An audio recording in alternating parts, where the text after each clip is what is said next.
Bugun sizlar bilan sistitga olib keladigan omillardan biri haqida gaplashamiz. Nega ayollar ko'proq kasallanadi erkaklarga nisbatan? Masalan, ayollar erkaklarga nisbatan siydik yo'li kaltaligi hamda qo'shni a'zolarga nisbatan yaqinroqligi bilan ko'proq kasallanadi.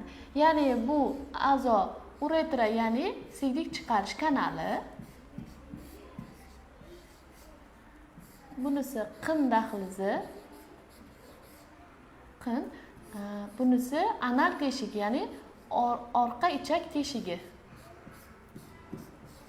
Ayollarning eng ko'p qiladigan xatosilaridan bittasi jinsiy a'zolar gigiyenasi, ya'ni yuvayotgan paytda orqadan oldinga qarab yuvishi eng katta xatosi hisoblanadi. Aslida, ayniqsa qizlarimizga o'rgatishimiz kerak, oldindan orqaga qarab harakat bilan yuvishni tavsiya etamiz. Shunda orqa ichakdagi infeksiyalar oldinga o'tishiga, ya'ni sistit paydo bo'lishini oldini olishiga erishishimiz mumkin.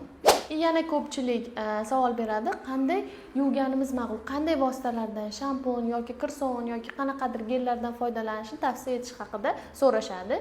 Isbotlangan tibbiyotda hech qanday vositalarsiz yuvishni tavsiya etamiz.